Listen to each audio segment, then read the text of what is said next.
विष्णु नमः। बहुत समय पहले एक तपस्वी ब्राह्मण था जिसका नाम था सुमंत और उसकी पत्नी का नाम दीक्षा। उनकी सुंदर सुशील कन्या का नाम था सुशीला। जब सुशीला बड़ी हुई तो उसकी माँ दीक्षा की मृत्यु हो गई। तब उसके पिता ने कर्कशा नामक स्त्री से विवाह कर लिया। तत्पश्चात अपनी पुत्री का विवाह ऋषि कौंडिल्य के साथ किया। विदाई के समय कर्कशा ने अपने जमाई को ईंट पत्थर बांध दिए। ऋषि कौंडिल्य को बहुत बुरा लगा। वे दुखी मन से अपमान का घूंट पीकर पत्नी को साथ लिए चल दिए। चलते चलते सांझ हो गई।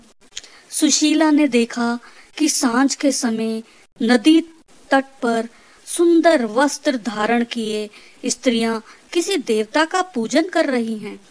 सुशीला ने जिज्ञासा वश पूछा, हे सखियों, आप किस देवता का व्रत कर रही हो?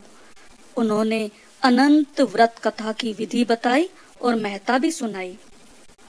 सुशीला ने यह व्रत किया और पूजा करके 14 गांठों वाला डोरा हाथ में बांधकर ऋषि कौंडिल्य के पास आकर उन्हें सारी बात बताई। ऋषि ने उस धागे को तोड़कर अग्नि में डाल दिया। इससे भगवान अनंत का अपमान हुआ। परिणाम स्वरूप ऋषि दुखी रहने लगे और उनकी सारी संपत्ति नष्ट हो गई और वे दरिद्र हो गए।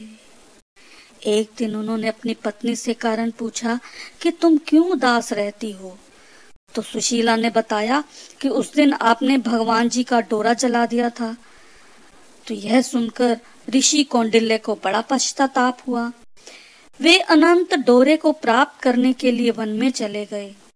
वन में कई दिन तक भटकते रहे इधर उधर। एक दिन भूख प्यास से व्याकुल होकर वे जमीन पर गिर पड़े। तब भगवान अनंत जी आए। उन्होंने दर्शन दिए और कहा, वत्स, तुमने मेरा अपमान किया था जिस कारण तुम्हें इतना कष्ट सहना पड़ा, लेकिन अब मैं तुम्हारी भक्ति से प्रसन्न हूँ। तुम घर जाकर अनंत व्रत कथा विधि पूर्वक करो और 14 वर्ष तक ऐसा ही करते रहो। व्रत करने से तुम्हारे सारे कष्ट दूर हो जाएंगे। ऋषि कौंडिल्य भगवान का आशीर्वाद लेकर वापस घर आए और उन्होंने ऐसा ही किया। विधि पूर्वक व्रत किया जिससे उन्हें सारे कष्टों से मुक्ति मिल गई। जय विष्णु देवाय।